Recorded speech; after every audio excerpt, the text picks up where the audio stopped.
Kelly Price.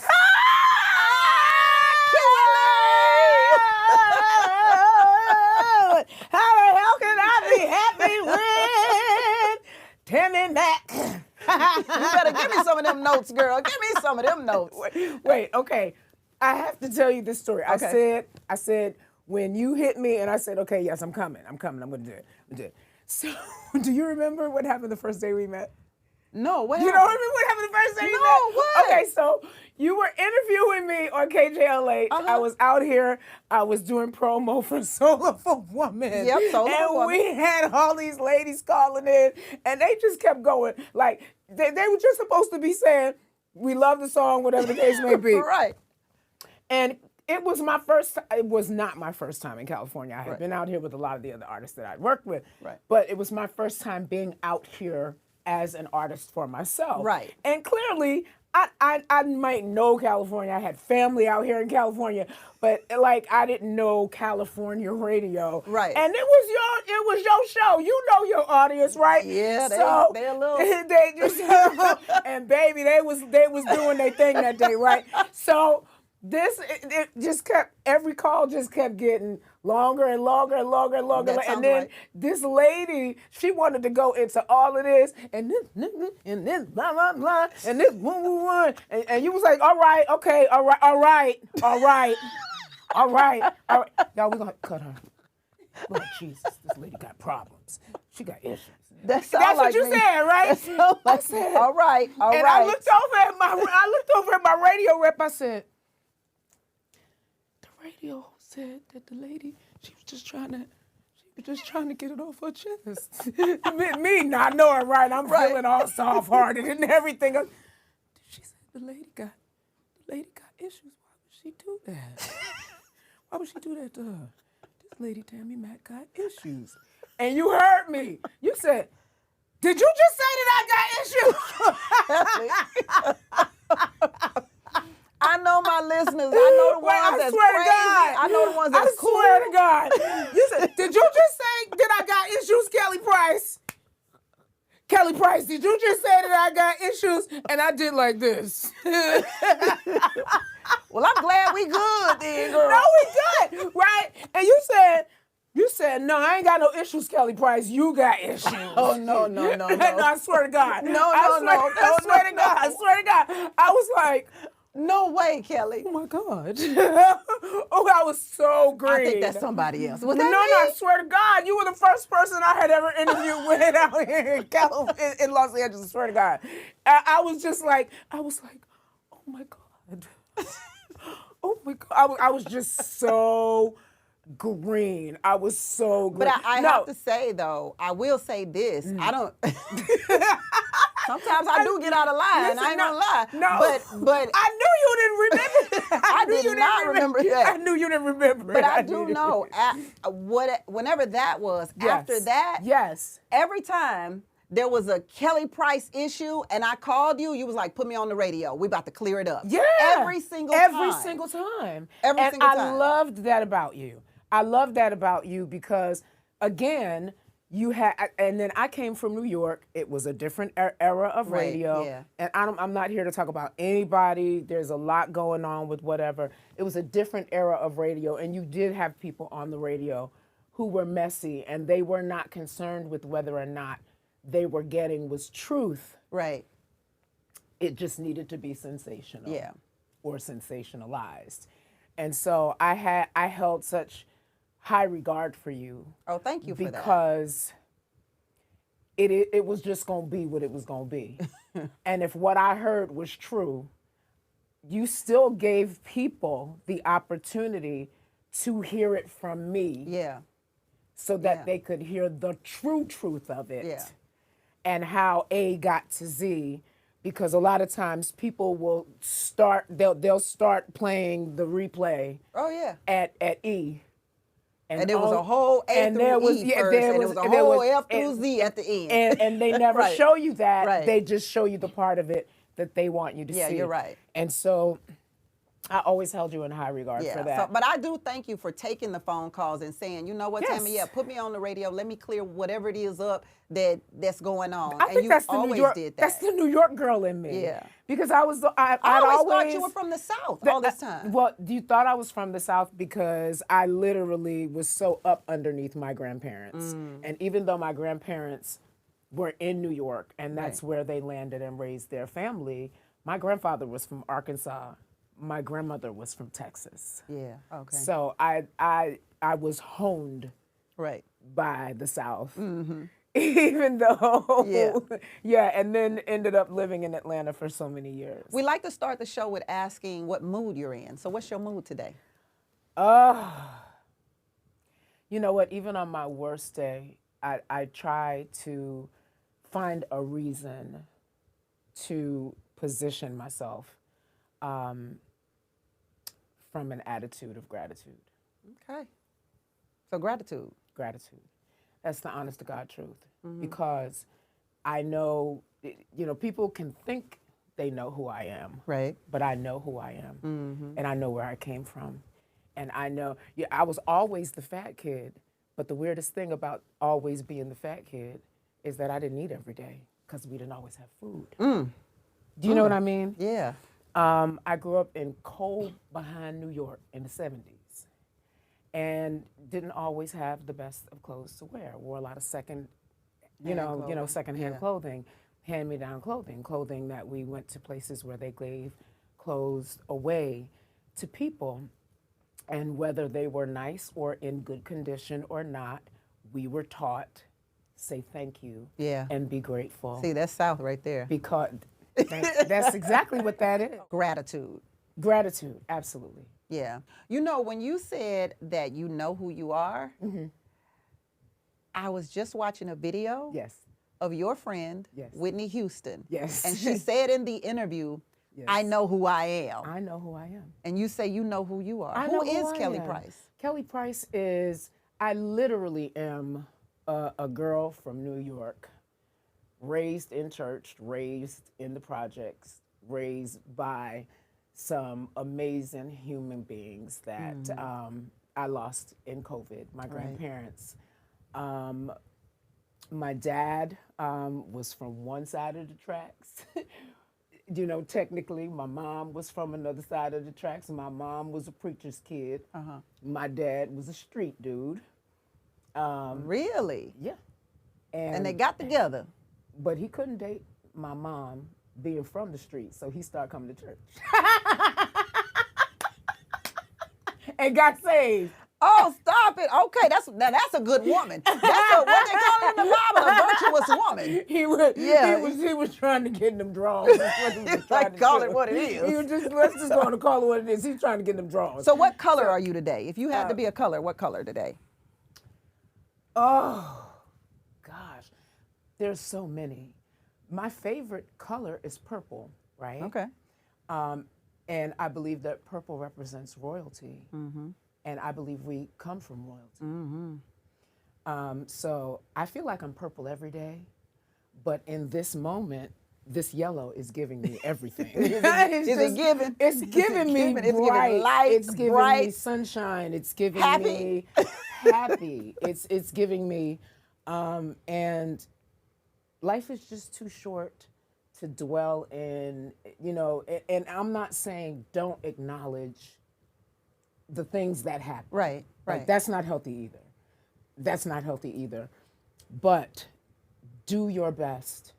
And if that means you need to go talk to somebody, if it means you need to bring your tribe or your village around you, or if your village ain't villaging, or if you need to change villages. Change your village, Do what you have to do, because in the grand scheme of things, the world has been here for billions of years. If we're lucky, if we are blessed enough, we get 100. If we are blessed, not many make it.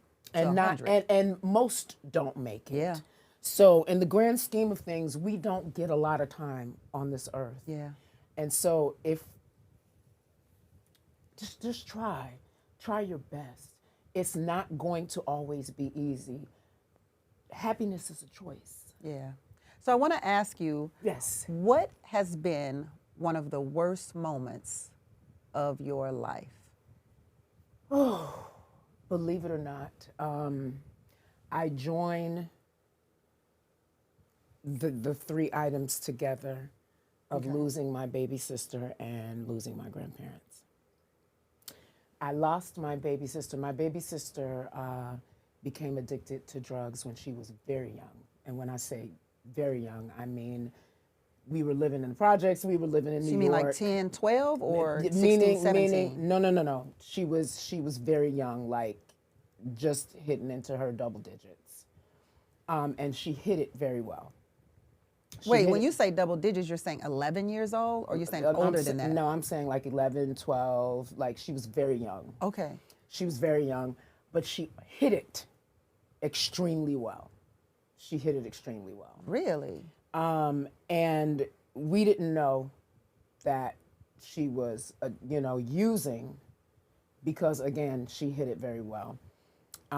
She did manage to come off, but she ended up, starting to have babies early. Like I had a child in my teens.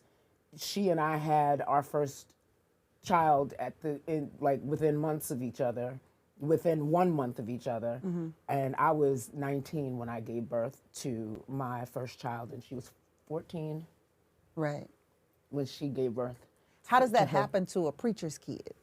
That happens when you are looking for love, when you're trying to find something that just belongs to you. Oh, yeah. Because I ended up marrying my children's father, who was also a preacher's kid. So y'all had something in common. We had that in common.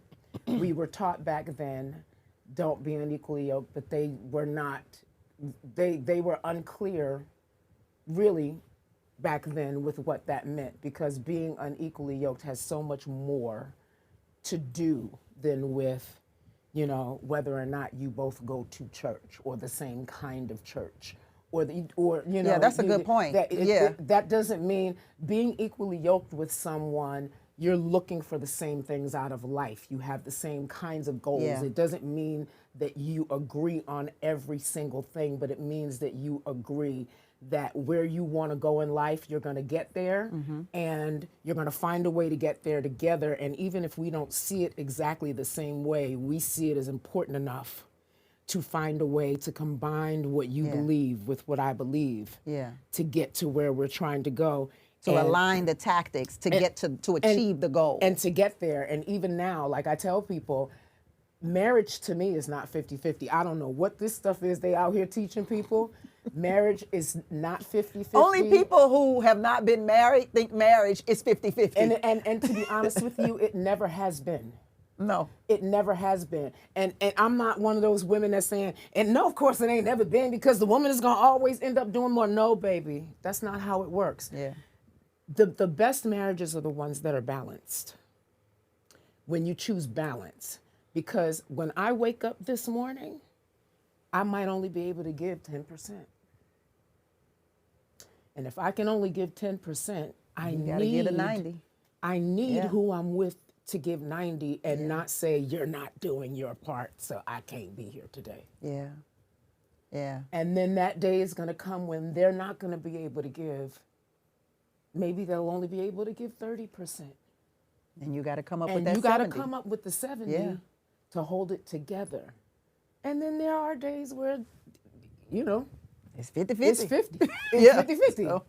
And, God help, that in sickness and in health. If you laying in a bed in a hospital, which I've experienced that. Yeah.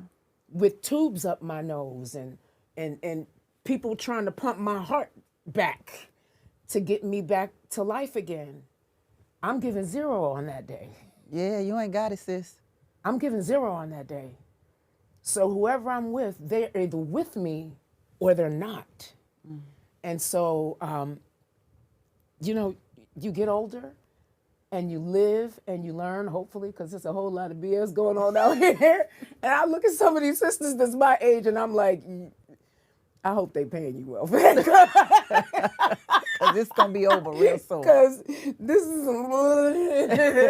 right here. So you said when your sister, I did not know your younger sister passed away. In 2014, I was actually living here. I was living here in the state of California. But it wasn't a relapse in the drug addiction, was it? It was as a result of a relapse into the drug addiction, and her organs started to shut down.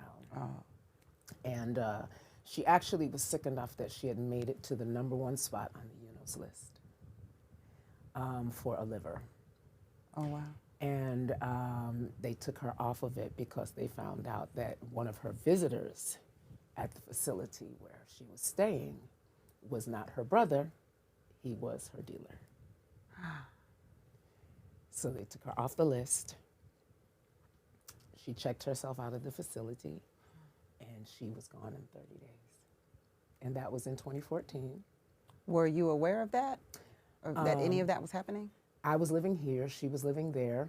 I had just gone through a major change in my life. While she was going through that part, I was dealing with a female illness of my own. I had just had a hysterectomy. And so there was so much going on in life. And so when she died, and she literally died like right after I had, like weeks after I had my hysterectomy. Right. So I had to get permission to travel from California to New York to go to my sister's funeral. And that was when I made the decision that I wanted to be happy for the rest of my life. And after being in a situation, you know, I came from old school church people, pray and stay, and the husband is sanctified through the wife, and you know, and all of these things. This was your first marriage, right? How many years were you all married? Almost 25. Yeah. I got married. I got pregnant. I got married. That's what you do, right? That's what you're supposed to do. That's what you did back then. That's what the church says do. That's what the church said to do back then. Yeah. So I decided, you know. But you know, I have to say this. Yes. To be married for 25 years and then make the decision, which I'm sure is not an easy one, especially when you have kids, the dynamics are, when you have add kids to the marriage, the dynamics are completely different. Yeah. So I have to say, the courage it must have taken for you to make a decision to leave a 25-year marriage. I don't know how a woman or a man can come to that decision. That's a hard one. Well, because you would think, how is my life going to be different? Or like you said, you've been with him since you had the first child. How do you see your life going forward? You know what I'm saying? Like without him, how does that happen? I was over the person.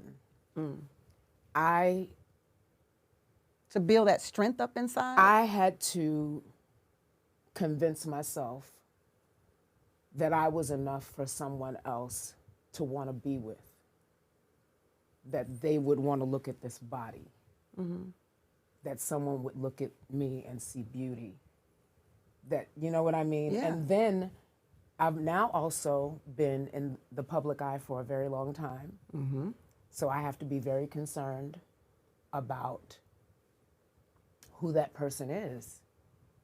Do I date in the industry? I didn't want to do that. Right. I had been in the industry a very, very long time. Yeah. And knew and very successful. And knew just about everybody. So I knew where. Not him, definitely not him. No, and all the hers too. Like I knew I knew where all the bodies were. Right. And for the bodies that I didn't know where they were, when I found out, I was like, oh my God. Like it was weird. Right. So I had never dated. I was a church girl. Yeah. I was a church girl. Well, that's why I'm saying it had to be, like, you had to build up a lot of courage to leave something you knew for 25, like your first ever, to pop that cherry. Yeah. Like, how? That's hard, sis. It was very scary. Yeah. It was very scary. Did you believe you would make it by yourself? Losing my sister was the number one factor in me deciding that I owed it to myself to see what life looked like outside of What you've known it to be. yeah. Yeah. Then your grandparents die. Both of my grandparents died during COVID. Because by the time I had gotten divorced, and I literally got divorced a year later. Like, when my sister died, I was like, yeah, no, I got to figure out. I got to figure out how life looks Right. from another angle, Yeah. from another perspective. And I had so much fun with my grandparents, like from 2015 on. Like, my children were grown. They weren't living at home. Right. And here I am. I'm like, what do I do with myself? So I start getting television parts and, Yeah. you know, I'm doing all this acting and that kind of thing. And I'm still, you know, doing shows on the weekend. And I'm like, you know what? I can kind of do what I want to do. I can travel where I want to travel. I can Yeah. go where, and I had never experienced that before. I went on my first girls trip, probably like in 2018. Had never been on one in my entire life. Like I was such Where did you go? Anguilla. Okay. It was nice, and it was for my birthday. It was for Okay. my birthday. And it was with some TV exec girlfriends, and like it was really cool. So I was like, I need to travel more often. And then I was like, I need to see my grandparents more often because I didn't get a chance to see them a lot when I lived in California because they were in New York. Yeah. And I moved, all the TV shows I was filming were in Atlanta. So I was like, that's 2 hours. So I started flying to New York once a month. To see your grandparents. Yep. And for those years, all before COVID, for those 5 years before COVID shut the country down, every weekend. You were there. I was in New York. Not every weekend, but I would take 2 days out of every month.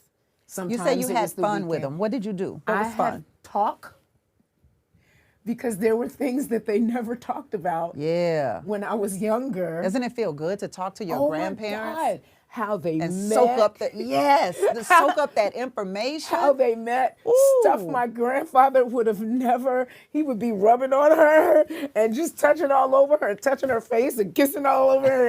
And she would be looking at him like, nigga, please.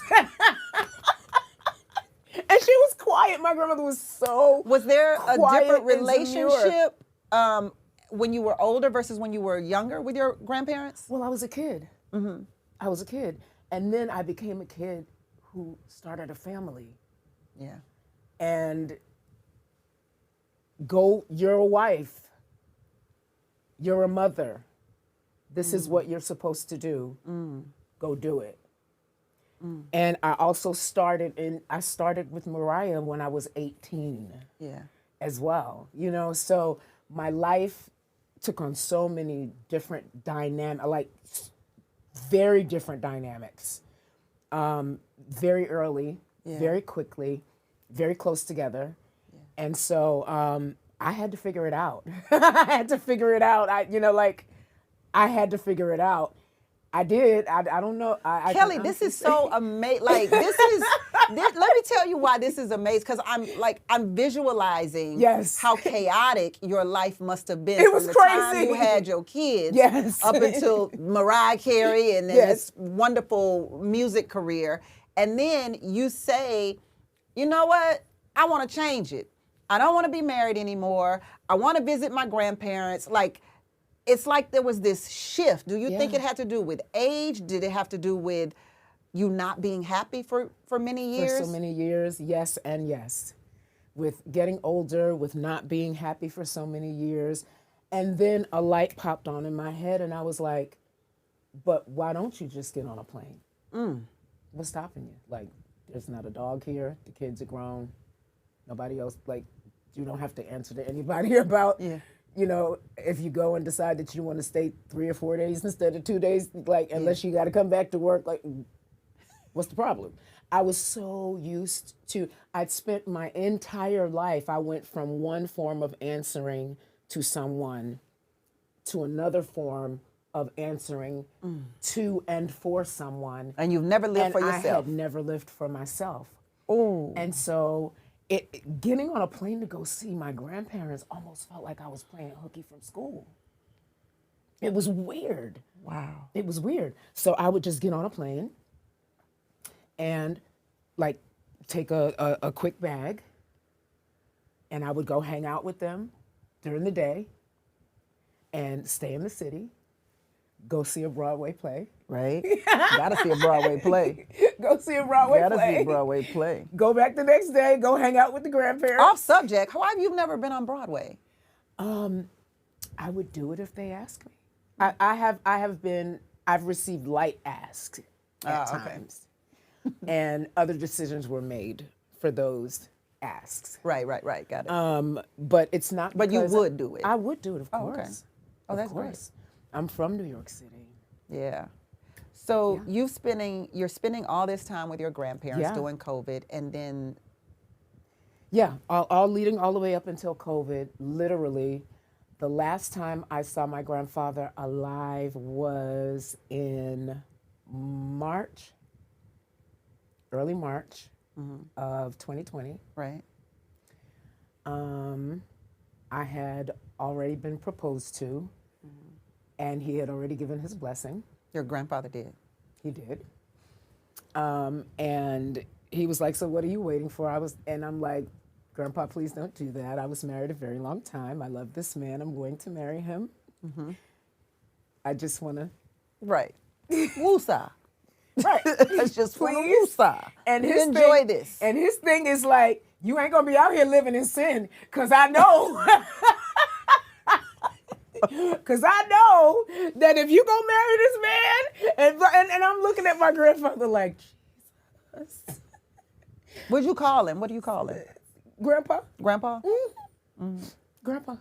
Grandpa. Yeah, I was 9 when my dad died. Yeah. And lost your him- mother? Lost him to the streets as well. My mother died during COVID as well. So you lost your grandfather, your grandmother, and your mother? All during COVID. And it tried to take me too. I don't even know how you smiling right now. That's Because when people can say, "I don't know, is there really a God?" Yes, there is. Yes, there is. I clear out my closet 2-3 times a year, and I donate, to places where they give clothes to people, and I'll take something I maybe have only worn once, and a lot of times I'll find stuff in my closet that I didn't even remember was there, and it's got tags on it, and I'll take it and donate. I've been doing that for years, and today, no, it was yesterday. Yesterday, it's the top of the year, so I'm doing a lot of purging out of the closets and doing whatever. of course. I found my mask and the tubing, because when I came out of the hospital, I was still on oxygen when I had COVID. And I was unboxing some things, and I found the mask and the tubing that went with the mask. I still have the portable oxygen machine. I had to carry it with me. If I was going to fly, I had to fly with it. Right. If I was going to get in the car and take a ride, I had to ride with it. If I was going to go to the grocery store, I had to go to the grocery store with it. So you had to wear your oxygen everywhere you went? Yeah. So you literally almost died from COVID. Yes. Yes. So I'm going to be careful when I ask you this. Yes. But was this during the time where people were concerned about you? This was people, so it went from concern to something that got really Ugly. ugly. Yeah. And the only thing I can say to that, I actually chose not to expose a lot of things that have gone on in my family down through the years. And I protected people that did not protect me. So I had COVID.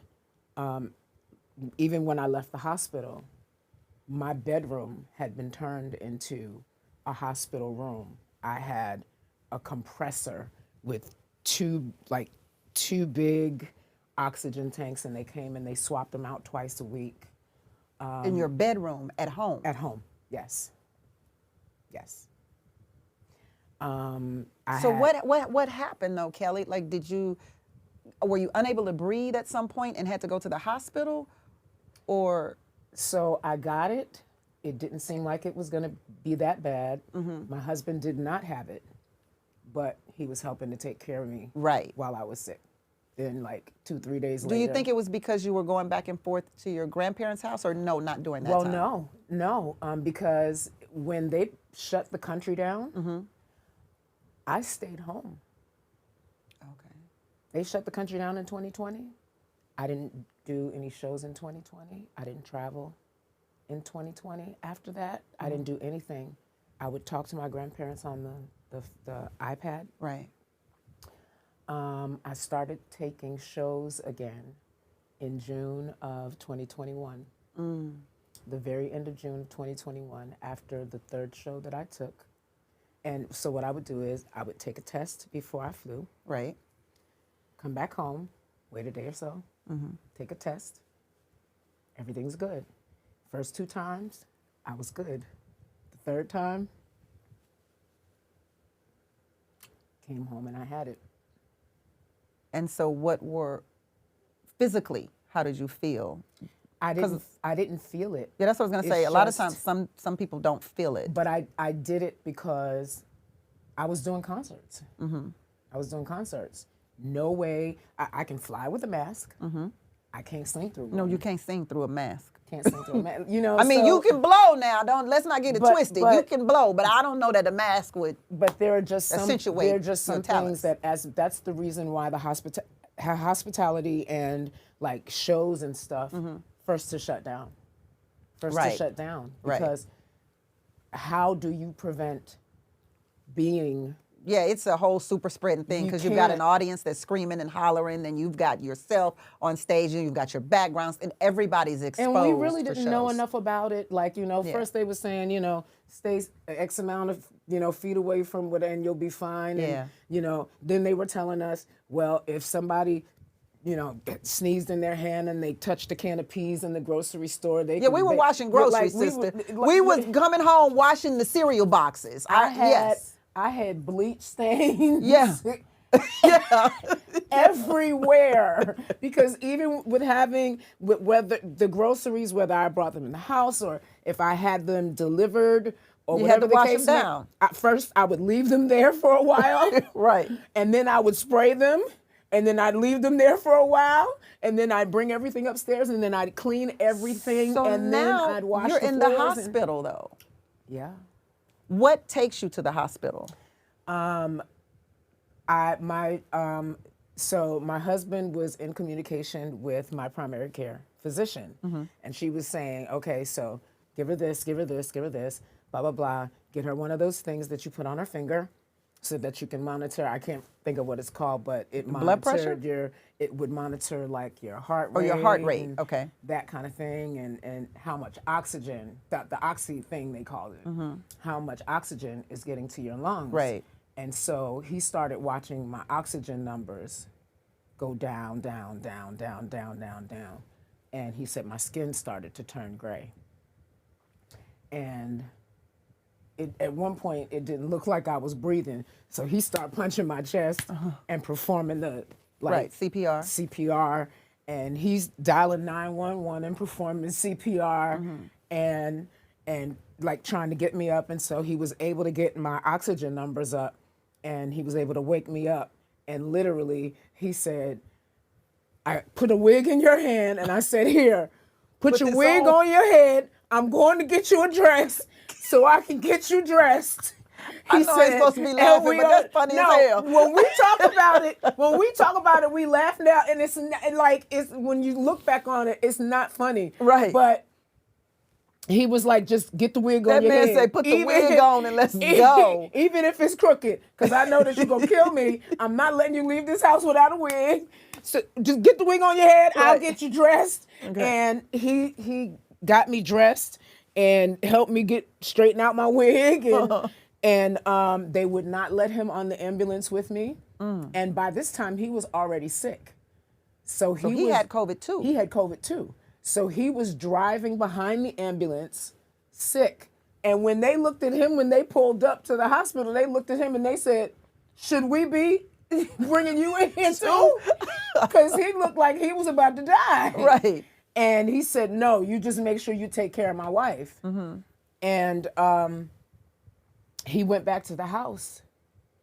And as the news started to spread around the city, you know, there were people that knew where I lived. They were showing up to the house, and some of it was because people cared and they wanted to. So did people know that you were in the ambulance going to the hospital?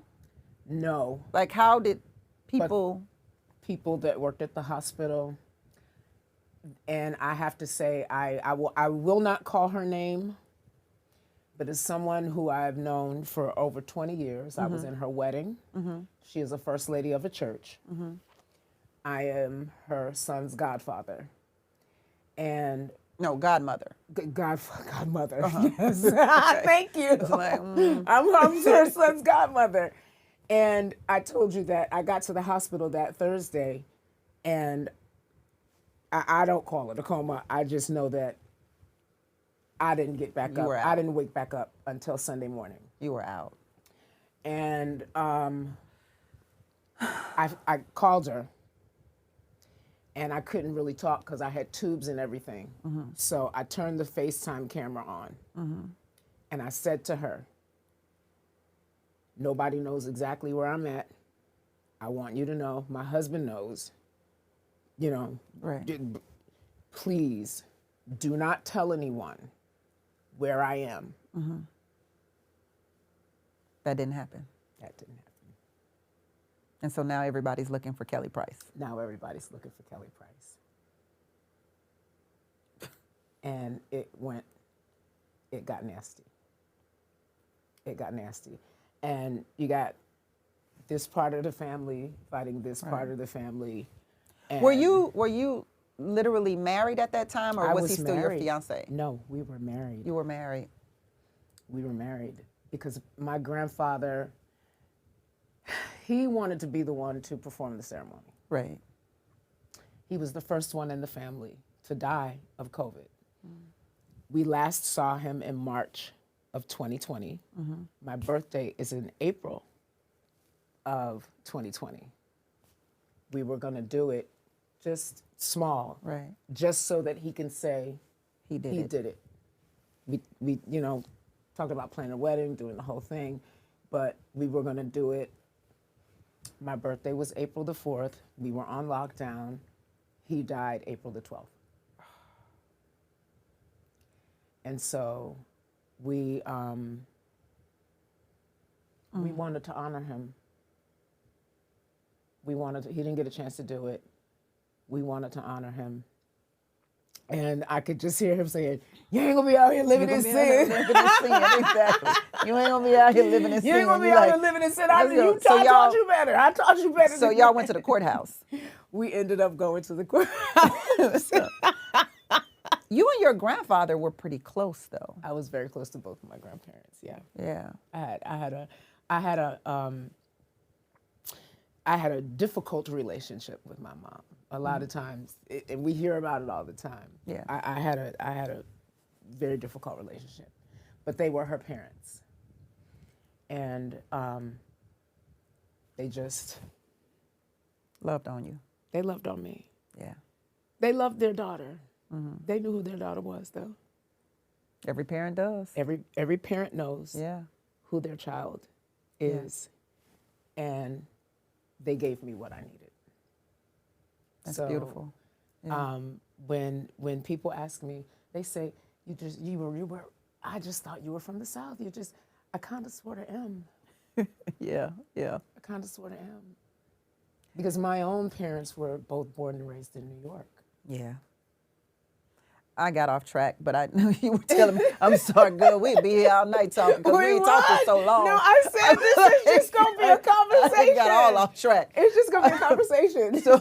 So you were in the hospital from Thursday. No. In what you call not a coma, but for the sake of understanding, we're going to call it a coma. From Thursday through Sunday, you were not alert. I was not, no. And you wake up to what? I woke up to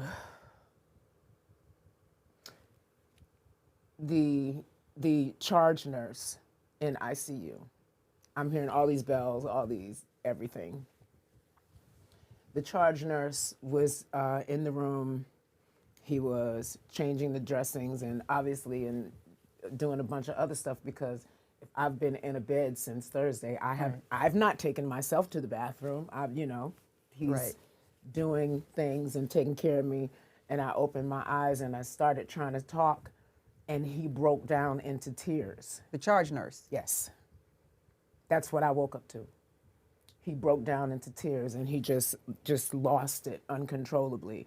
And he just kept saying, I'm sorry, this is so unprofessional. I'm not supposed to do this. I'm not supposed to do this. I'm not supposed to do this. And I said, no, please. He was going to walk out the room. I said, please don't leave. Like, I was trying to get him, please don't leave the room. Right. Please don't leave the room. What was it? What was he crying for? He cried. He said, we've lost so many people this week. Thank you for fighting. Thank you for choosing to stay alive. Those were the first words I heard when I woke up. Did you die at some point? They brought me back. My husband helped to bring me back at the house.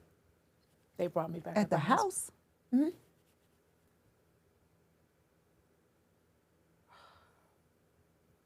Yeah. And they brought me back at the hospital. So all of this is going on. You are fighting, literally, the charge nurse says, thank you for fighting for your life. Thank you for choosing to fight. So you are literally fighting for your life. You are, they're bringing you back to life at the house. Yes. And there's drama going on outside of you trying to fight for your life. Right. And I'm getting text messages from PR people saying, just take a picture and post it so people know that it's you. And I'm like, are you effing crazy? Like, I'm not getting ready. I got tubes no, I don't owe that. If somebody believes that because they've listened to my music for 20 years, that I owe them a photograph of me in the absolute worst state of my life, then never listen to a Kelly Price song ever again, because no. That's crazy. I have people who have talk shows right now who won't bring me on their show because I wouldn't allow them. We do each other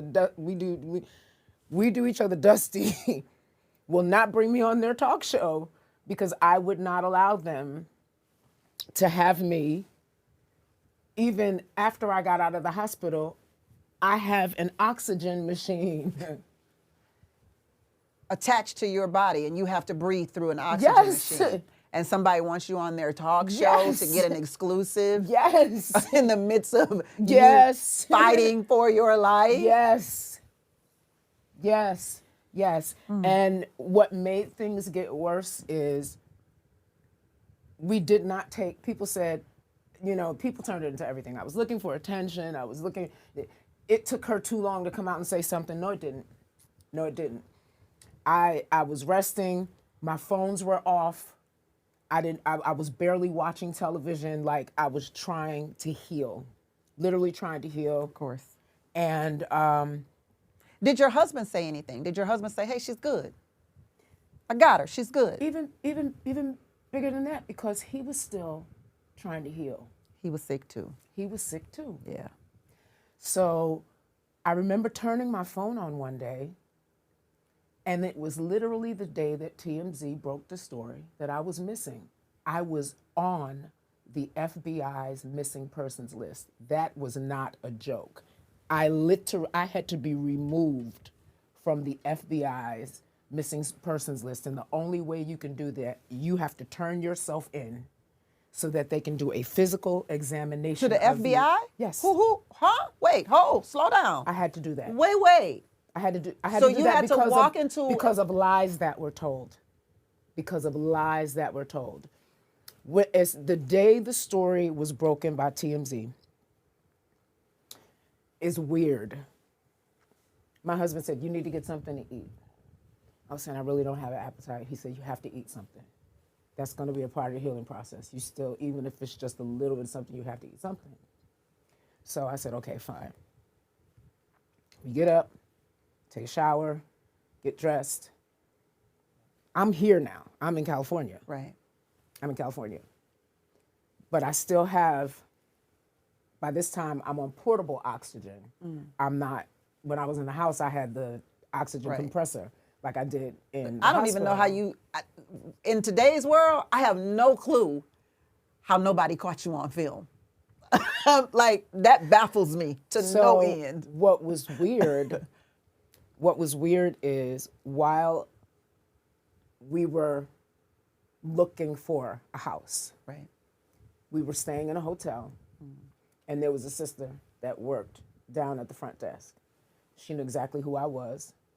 She remained very professional. She said that there were people who had come by the hotel that had asked her, "Was that? Is that?" And she would just play it off and go, "Hell no. No." We decided to go, and we literally just go out and find like a little Applebee's somewhere Right. in the corner of, Right. the suburbs somewhere. And I turn my phone on, and my phone is ding, ding, ding, ding, ding, ding, and then it starts to ring. So before I start looking at any of the dings, I pick up the phone, and my attorney says, "Where the hell are you, and what is going on?" I said, "Monica, what's wrong?" She said, "TMZ is reporting that you're missing. Like, we speak all the time, and I know that you're sick and you're trying to get better. What are they talking about? You're missing, and that the police have been to your house, and the blah, blah, blah, blah, blah, and woo, woo, woo." And I said, "I don't know anything about it. My phone's been off for the last few days." Right. Like, I literally just been in the bed. I've been asleep. I've been taking my medicine, going back to sleep. Right. And I got this damn oxygen mask on. Like, tank I on just, side the of tank it. on the side of the bed. Like, and so she said, "Are you near a television?" I said, "I'm not near a television. We literally just decided to go get something to eat." She said, "Are people texting you?" I said, "Yeah." I hold on one second. Let me look at some of these text messages. She said, "No, don't worry about it." She sent me a screenshot of TMZ. Said that I was missing, that I was very likely in danger,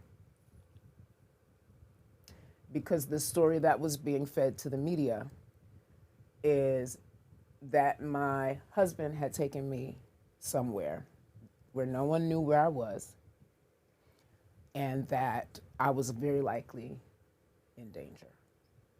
Were you ever in danger? I was never in danger. I was never in danger. So after I spoke to my attorney, the first call she made was TMZ. She was able to get a hold of Harvey Levin's office. Mm-hmm.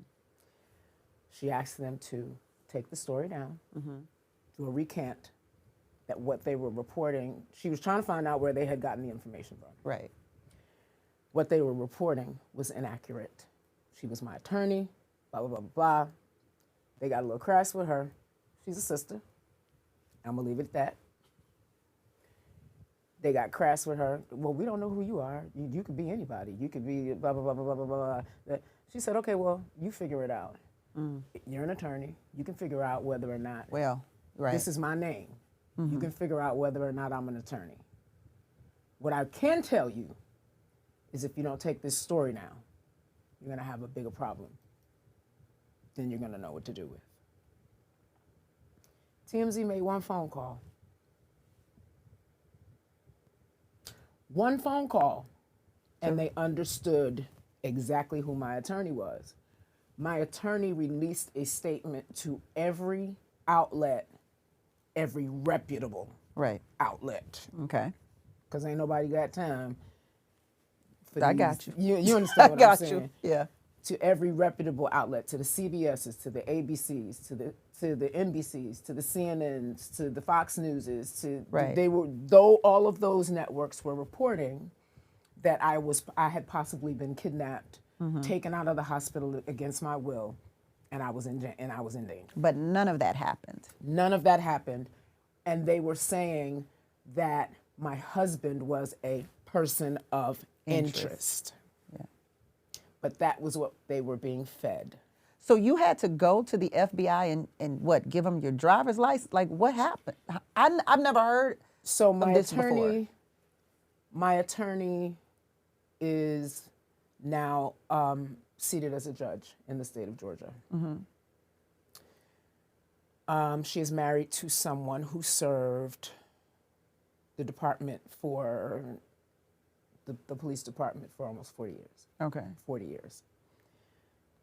Needless to say, you know, when you talk about the GBI and the complaint was made in the state of Georgia or whatever, I was living here.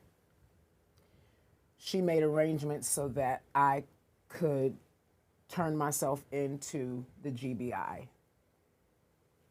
What's the GBI? The Georgia Bureau of Investigation. Okay, got it. And so that's how we got that done, so that I wouldn't have to do like a perp walk, and there would be, you know, Cameras and stuff like that. and Yeah. that kind of thing. There were arrangements made so that we could meet at a private location. They did send people to sit the both of us down, have a conversation with the both of us. Separately or together? Together, Okay. separately, and I was, they What, frisked you? they examined me. Or they examined you? They examined to see if I looked as if Or I like had if you had been bruises, or yeah, if I had been there was- abused, right. or there were bruises or anything else, and I had my portable oxygen machine with me. you. Well, now you are looking like he beat you up with that portable oxygen machine. But the portable oxygen machine, I had to get a prescription for that. Right.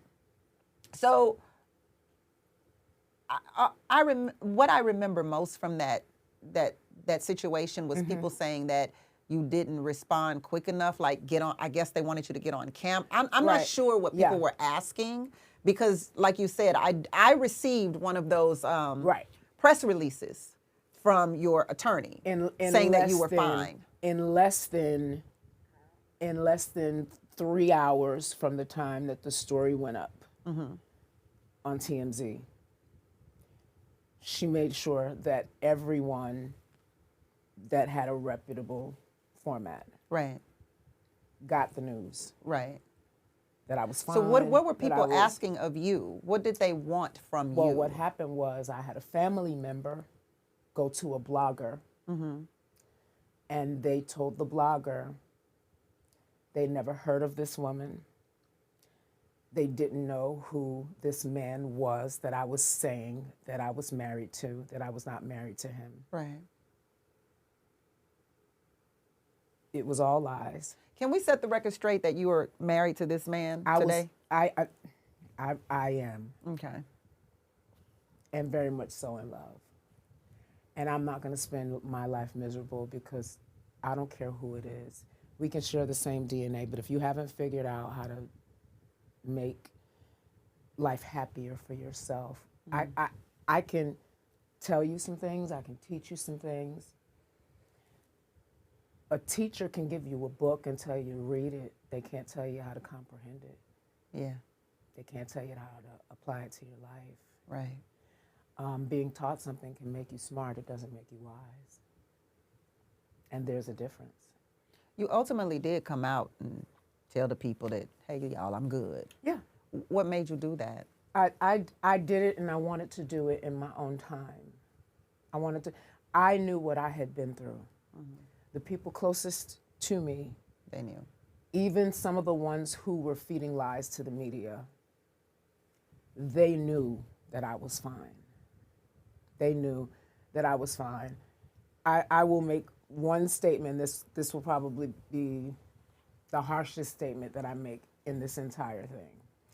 I had one part of the family saying, "What the hell is wrong with y'all? Why are y'all talking to the media? Y'all know she's fine. What's wrong with you?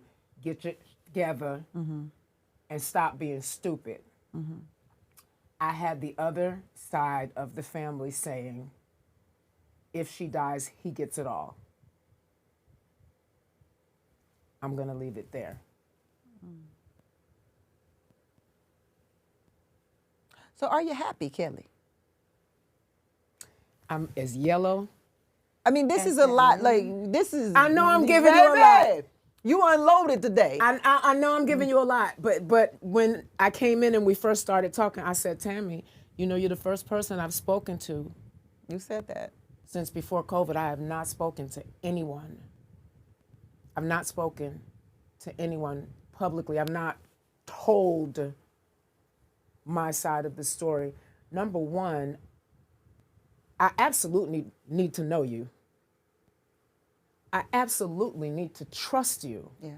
Because people will take what you say and they will chop it up and turn it into what they want it to be. I know you. I trust you. Thank you. From day one. Thank you. From day one. And that's why I told you. When I said you got issues. when you told me you got issues. Kelly Price, you got issues. But you know what's crazy? Oh, stop it. I did. I did. Kelly. I was a young, married, unhappy woman. I should have been having the time of my life. I had the #1 record in the country. I was traveling the world making more money I had ever made in my life. Yeah. But I wasn't happy. So money doesn't make you happy? No. Fame doesn't make you happy? No. No. Admiration doesn't make you happy? No, I admire God. I love God. You know, and even though people always say, she's a gospel singer, I'm not a gospel singer. I was raised by my pastor, who is my grandfather. Look, I had to call you one time on that. There was somewhere you were singing and the people got mad because you were singing As We Lay. As We Lay. Thank you. I couldn't think of the song. I was asked to sing As We Lay. So, and people got mad. And I said, hey, that's Kelly, a quick story. You need to clear this up. Remember before Essence Festival got huge, yeah, every artist in the world wanted to do the Indianapolis, the Indie Expo. Yeah. That's what you wanted to do. Yeah. Before Essence got huge, that's where you wanted to be every Absolutely. summer. That was the largest Black festival you could go to. Biggest showcase on the face of the earth for any Black artist. For any Black artist. Yep. And so the more Essence grew, that expo, until it went all the way away. Mm-hmm. And a few years ago, they decided that they wanted to try to start to rebuild it. But they did not have the funding to do it the way they used to, where they had a gospel stage, an R&B stage, so everything happened on the same stage. So whereas people thought it was a gospel stage. I'm just going to go on and just talk about how we are. They did all that on one day, which was a Sunday. Right. And they was on Negro time. Mm. So I was supposed to be done by a certain time. They were going to do, they had 2 R&B segments. Okay. They had one that was going to be done like during the brunch hour or whatever on stage. And then they had a whole gospel concert that was going to happen like right around the time after church services started letting out. So people were walking in like they were coming straight from church. They still had their church hats on and all of that kind of stuff. I was closing out the show. They were walking in to be seated for the gospel concert. Which was next. Which was to come next. But they were already running late because had they been running on time, I would have been out of the building.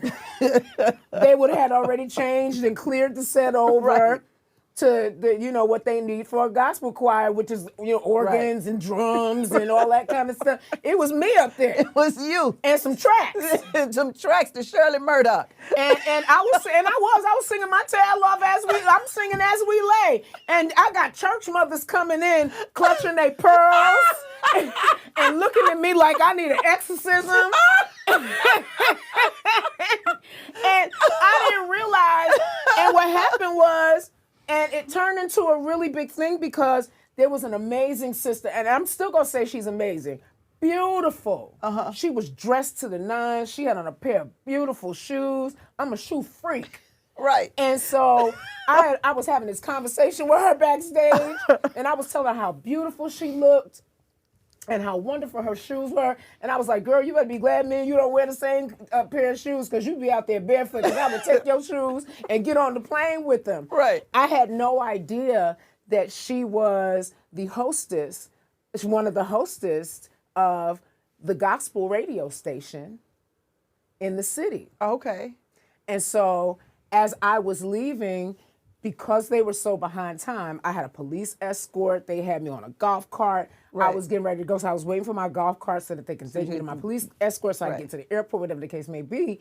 She got out on the stage, got out on the microphone, and started, she decided she wanted to have a moment. I guess in another life she wanted to be a comedian. Right. So she wanted to have a moment at my expense, because the church people Were there. and they were in the audience, and they were like having conniptions. So she said what? Well, she was just like, okay, is everybody all right? Y'all can calm down. We know it's all right. That's all right. We're going to go on and we're going to bring Jesus in here.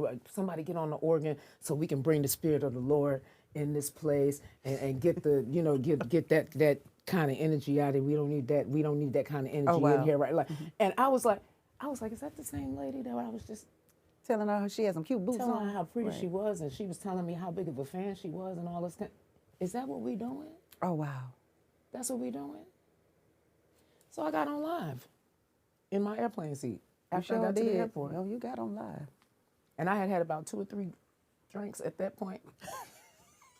So you ain't making no better. So I didn't make it no better. No, I'm being very transparent. Right. I'm being very transparent.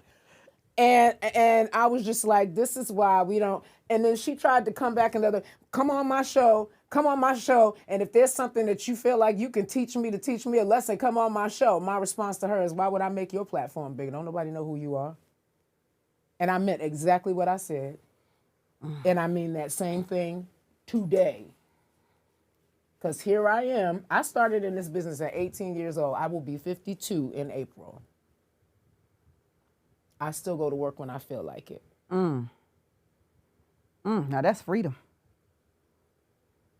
That's peace, freedom, happiness. That's all that wraps up in the one. And I just don't believe in being two-faced. Right. It would have been just as easy for her to say, girl, why you sing that song?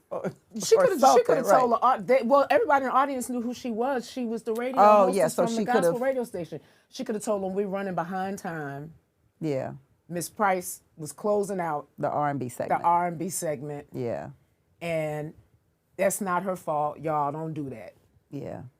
Don't do that. It's going to give us a few minutes so we can get the stage switched over. You know what I mean? There's a way that it could have been done. It could have been done with some integrity. You didn't need to try to use that as a moment to humiliate me or to embarrass me or whatever. And I was like, well, damn. By the time I saw that Wendy Williams was talking about it the next day, I said, well, was it that serious? Well, I thought, like, there's no way Kelly But I Price would never do that. Yeah, and that's why I called you. Because I was like, there's no way that Kelly Price sang As We Lay at a gospel church event. No. I said, something is going on here. I would never do that. I would never do that. Now, number one, my grandparents were still alive. They would have told me, fly to New York because I need to talk to you. Right. But really, maybe some of them church people was mad because you was singing their song. Listen, let me tell you something. I was singing. You were all trying to call the church people out. I was singing all their songs. I was singing all their songs. Now you got to remember, you talking to somebody that was raised by a pastor. I know where all the bodies are buried. So all of this happens to you, Kelly, minus that part. Minus that part. You lose your sister, you lose your grandmother, your grandfather, you almost lose your own life. Yes. And technically, you lost it. I did. And you were brought back. Yes. So when was the first time that you smiled after these string of events happened in your life?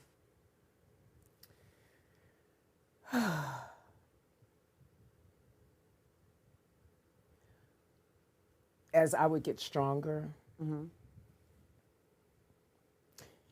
my husband and I would, this is the truth, would do these date nights. I couldn't do them outside in the beginning as much. But we had a pool table.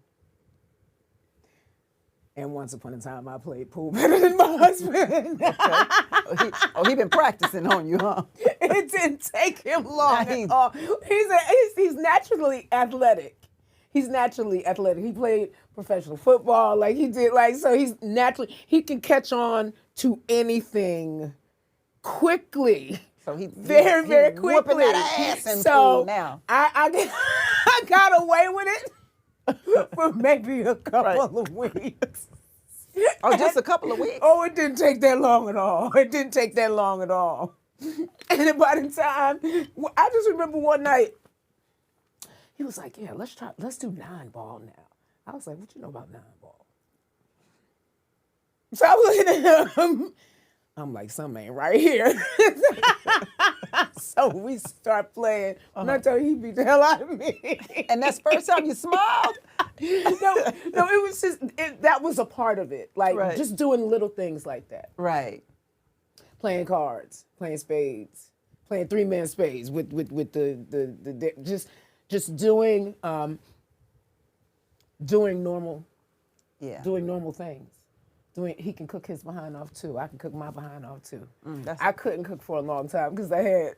Oh, well, you stay out here now, so I might have to go over to the house. You might need to take a little trip to Atlanta now. You might need to come on by the crib. Oh, you should have told me. You might need to come on by the crib. Both of y'all cook. Because in the beginning, I couldn't because I had the oxygen. Right. So I couldn't cook at all. And I'm so dumb.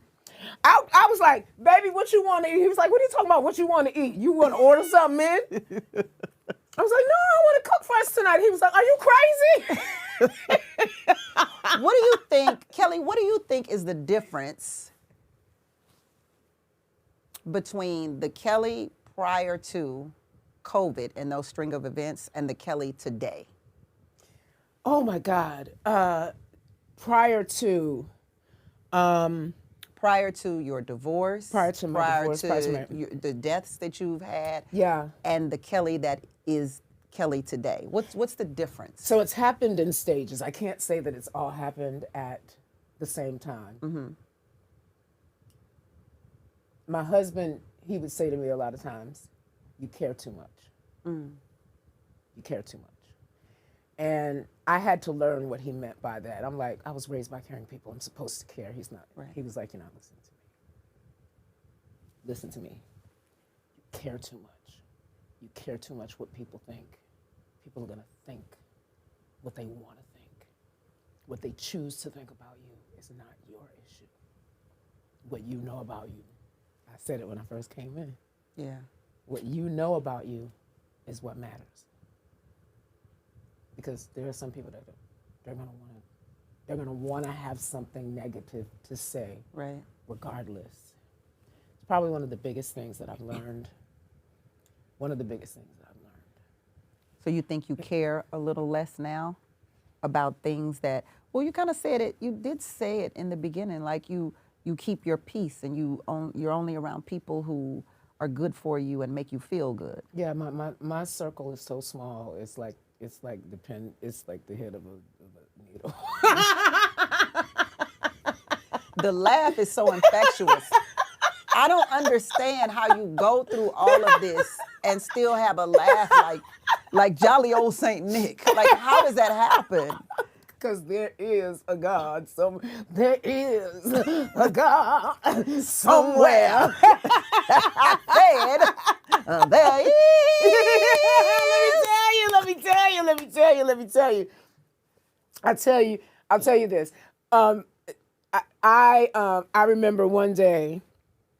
So I have and still have some light issues now that I deal with post-COVID, and it has everything to do with how long I was unconscious. Mm-hmm. The fact that my heart did stop more than once, that kind of thing. Mm-hmm. And that I was on oxygen right. for so long. So the body does this thing where the easiest way I probably can explain it is from this song that I learned a long time ago. The blood rushes to the place that needs it the most. So COVID, even though we know it mainly attacked the lungs, it attacked really a lot of other different places. You heard about people having heart disease afterwards and that kind of thing. And I even They call it long-term COVID, right? So I had long COVID. So I had 95% of one of my lungs completely incapacitated. The other lung was 100% incapacitated. So we were not immediately, it was something that I had to deal with mentally. Right. But the doctors were more concerned about me being able to breathe and talk again with some kind of normal cadency, because even when I started talking again, my cadence was off. Like I would have to like take breaths in between sentences, that kind of thing. And so one of my long COVID things was that the blood needing to be so much in the area of my lungs to heal it. Right. A lot of the other areas of my body were suffered. blood deficient. Right. Including my head. Now, I always loved me a good wig, but I lost all my hair. After COVID? After COVID. After you had COVID? After I had COVID, I lost all my hair. I don't recall anyone saying that was a symptom of COVID. So it's called, I used to do these little, these, once I got back on Instagram, I used to do these Instagram conversations because nobody was talking about it. But I started talking about it, about myself, and then found a whole community of people out there that had it. And I'll text you the name of it, because there is an actual medical name for it. There's a medical name for it. And so you lost I lost your hair. all my hair. Oh, all of your hair. And they tell you that it takes anywhere between 4 to 6 full hair growth cycles to know whether or not your hair is going to come back the same or not. Right. So after about the second cycle, I just looked at and I had a head full of hair, but it was blotchy, it was patchy, there was some here, there was some there, there was some real thick hair, and I just and one night I didn't say anything. I took my husband's razor and just shaved my whole head. And he walked in the room, and when he saw that I was bald-headed, he just took the razors out of my hands and he just grabbed me and he just gave me a hug and he just held me and just so God, I wish I could remember the name of this thing. Effluvium. Teflugin effluvium. Okay. Teflugin or AN. Effluvium, EFFLUVIUM. Teflugin. Do you have your hair now? I do have actually enough hair to have myself like a tiny little ponytail, but it hasn't grown back full. It's like it was. Like it was. It's not as full as it was. It doesn't grow full and long. Well, when we talk about the lungs of a singer like yourself, I cannot go without asking, can you still sing like you sing? Yes, which is the reason why I laugh like I laugh, because I told God, I said, Lord, if I have to be a bald-headed singing heifer, I will do that, because I don't mind paying money for a good wig. I wear wigs anyway. And being bald kind of makes it easier to wear. Listen, let me tell you something. I literally said, Lord, if I have to choose between my hair and my voice.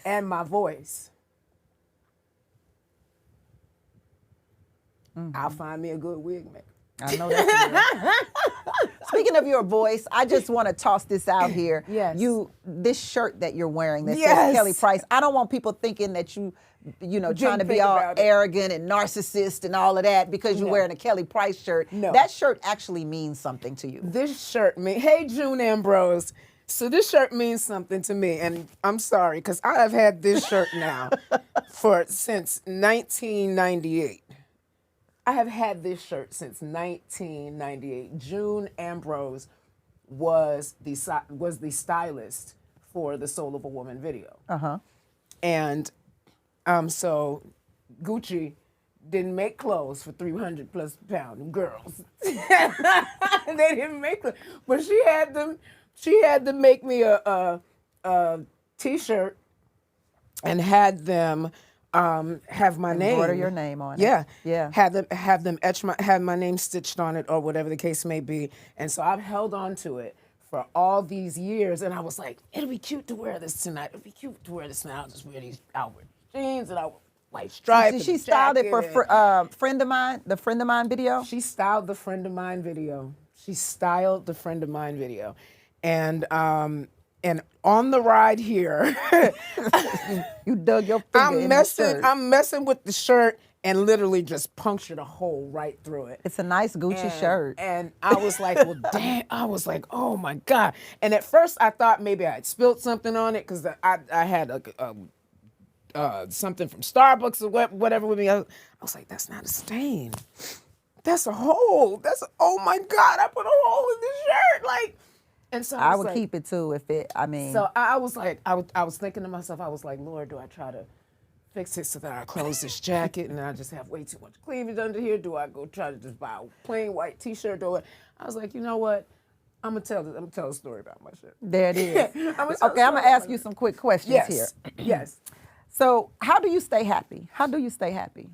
Are you happy? I really should have asked, are you happy today, Kelly? I am. I really, really am. I really, really am. I am happy. I miss the people that I love every single day. I don't think and I don't know if that's the right attitude to have. God help me. I don't think I'll ever get over it. I know I'm still not fully over my grieving period yet. But I am happy because I feel like for the first time in my life, even though my circle is like hella small, I'm surrounded by people who would do anything to protect me, to make sure that I know that I'm loved. Yes, I'm happy. Yeah. Yes, starting with my husband and then my assistant, my makeup artist is here with me. She's like my sister, and I met her as a result of, like, I met her, she's from a whole other city, a whole other state, like, but she's like my sister when we're on the road, like, and it's crazy because she's beautiful and petite and all those things, and she always makes sure that my face is beat. But she was like, they don't want none. They don't want none of this. They don't want none of this. Yeah, your people were very concerned I was gonna go in on you. So I had to tell them, I was like, no, Tammy's good. I said, there's a reason why I haven't spoken to anybody, and I said yes to Tammy. There's a reason why. Yeah, you said yes, and let me thank you for not only saying yes, but for keeping the promise. I appreciate that. Yes, absolutely. I appreciate that, Kelly. I really we do. are our word. Yeah. Your happy meal. What's your happy meal? Whatever my husband cooks for me. Anything. Anything, because that it all make you happy. That Negro can cook. I'm coming to your house. What's your happy place? Oh, any place that is quiet. I would love to be able to just hear. I can't swim for nothing, but just to hear.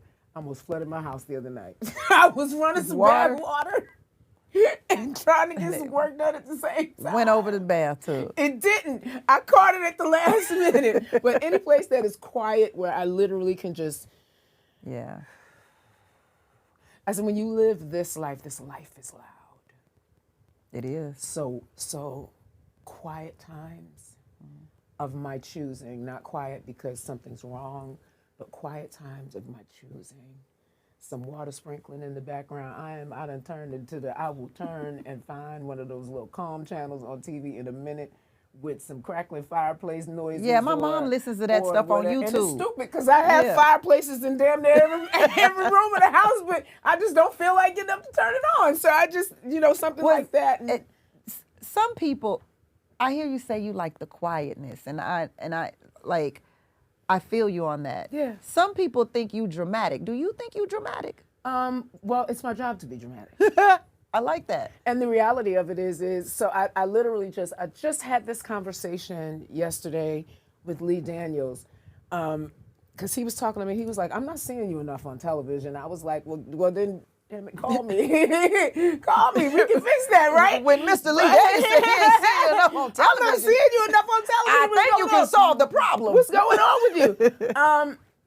I told him, I said, I love acting. I said, the reality of it is I'm a huge drama queen in that my songs are television series with melodies underneath They are. them.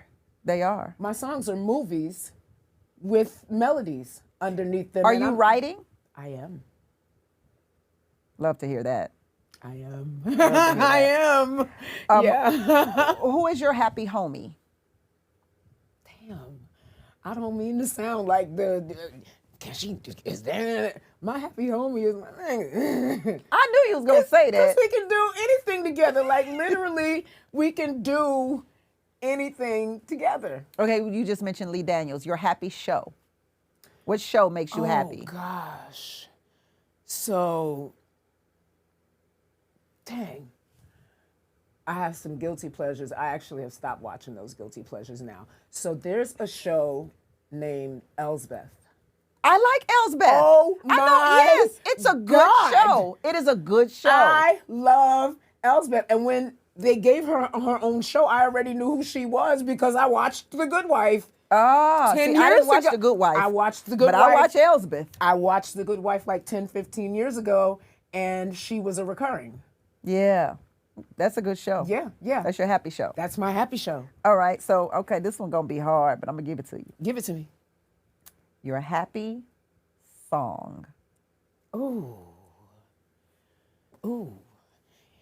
Let's see, it really kind of depends on the day. And actually, what era of my Right? life I was in What at genre? the time. What Oh, man. genre? Oh, my goodness.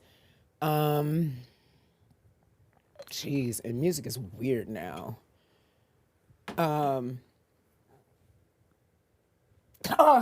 Okay. So it's weird because it's kind of like the same kind of music that I would be writing no matter what.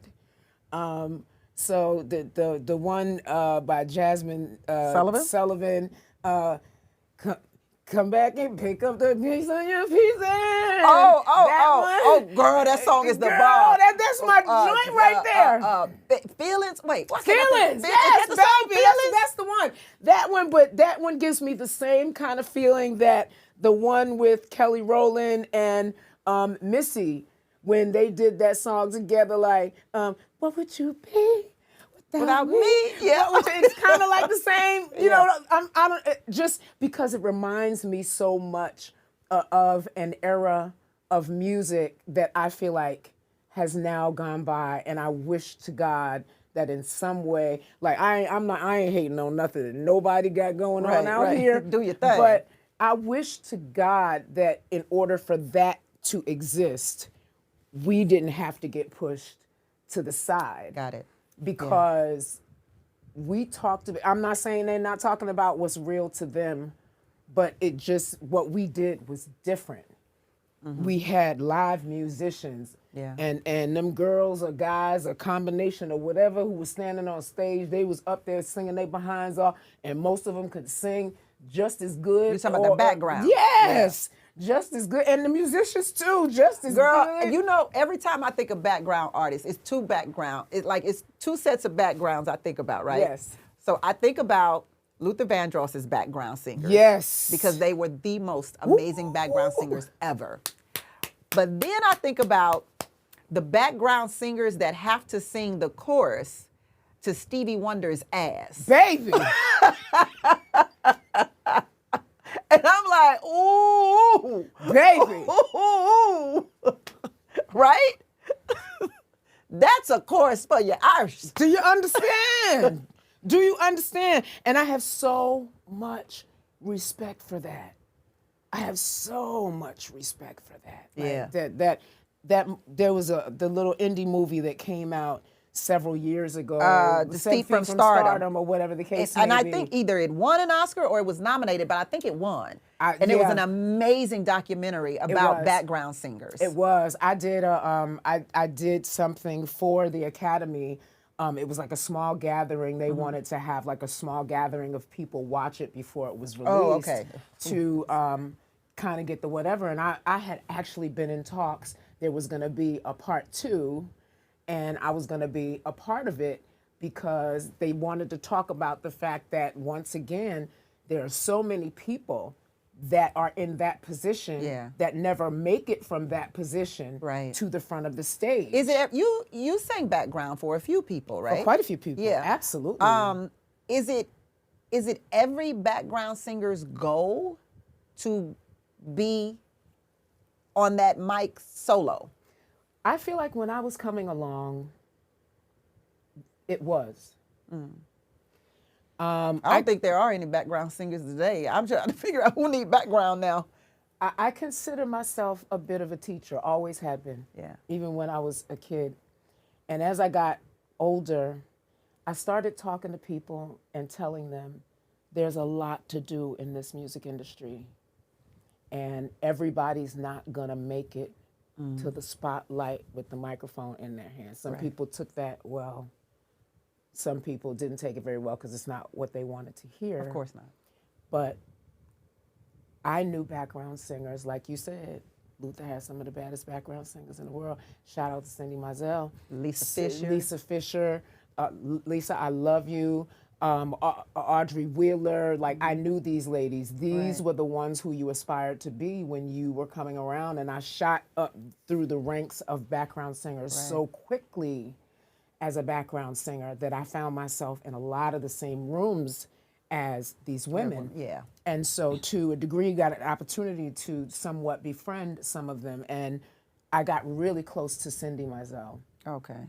And she taught me so much, even to the degree of where she was like, now, let me explain something to you, honey. And she meant this, and she smiled, she said, don't sing yourself out of the gig. Ooh. Ooh. Yeah. And don't sing yourself out of the gig. I was young, and I didn't all the way get it, and I was like, sing yourself out of the gig. She said, listen to me. I'm gonna say it again. It'll hit you. Do not sing yourself out of a gig. And it meant more than just because I sang the way I sang. Right. But I was, getting on the train and going into the city every day or 3-4 days out of the week. And I had 3-4 sessions a day because I moved like that. Right. And there were people, sometimes it would take people 2-3 days to get all the background vocals done on one song. I can go into a session and knock them out. Get it done. In an hour, 90 minutes.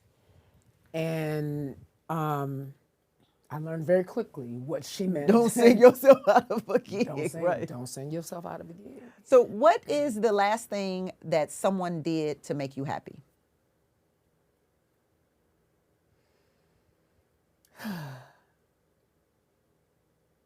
They text me and said, I'm starting a new podcast. Would you consider coming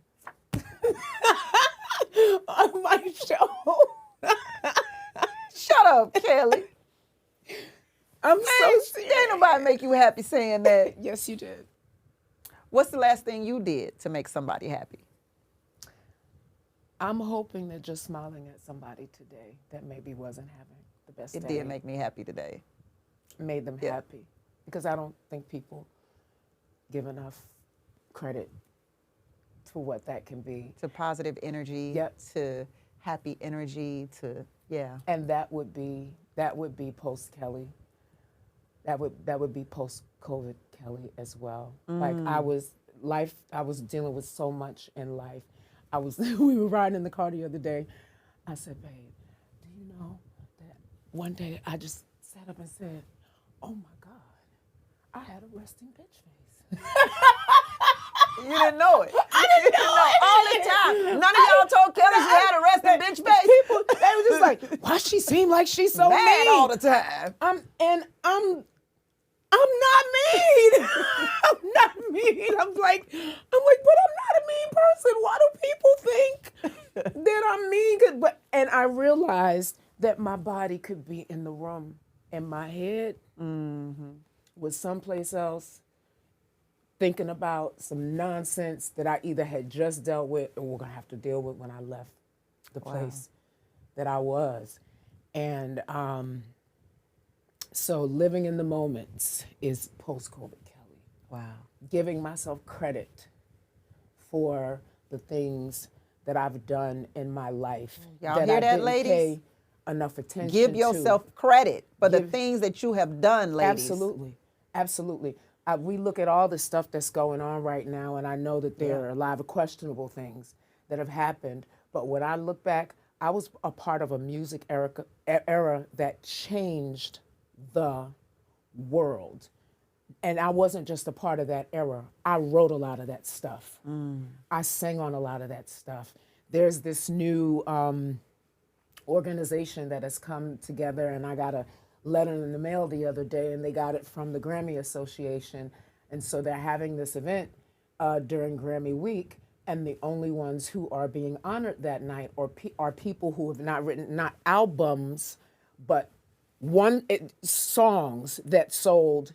Your song has to have sold at least 500,000 copies or 1 million copies or more. Right. So you can't say, well, I wrote on an album that sold 1 million copies. No, they're taking it back to the day when somebody could write a song and that one song sold 1 million copies by itself.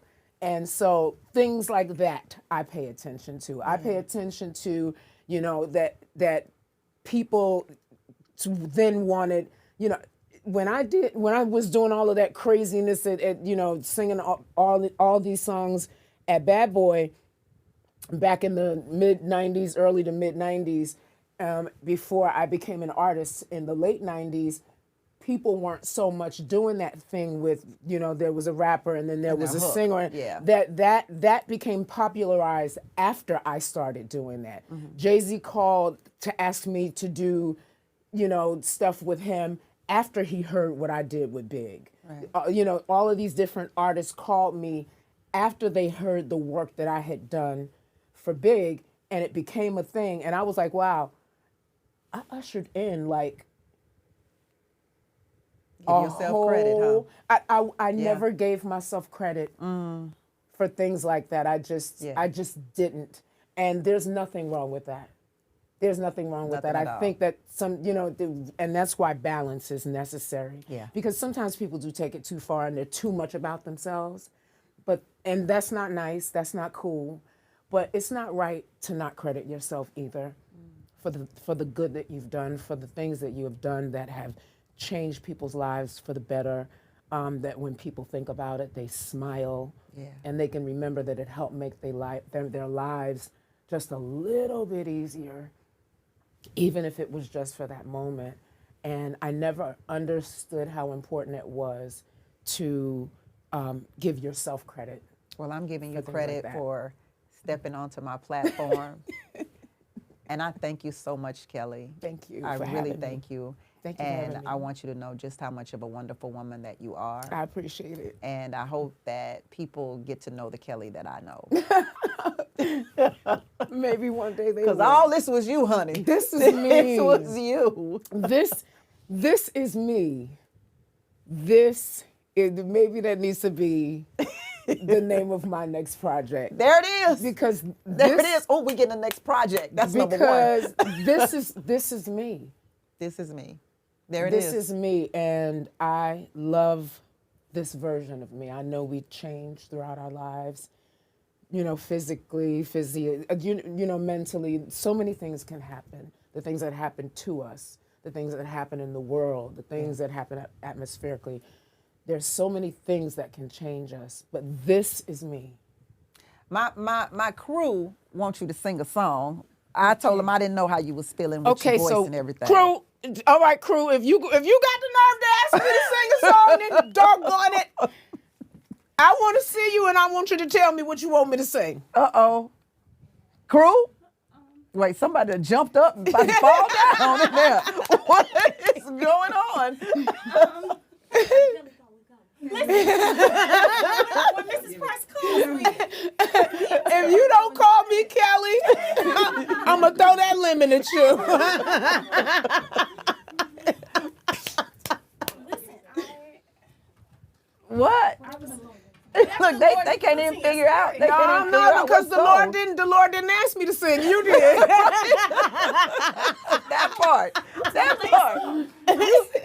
She was preparing to play a song for you. To play a song for you, your happy song for you, but as we lay is Absolutely. Hell, Hell, as we got myself in so much trouble.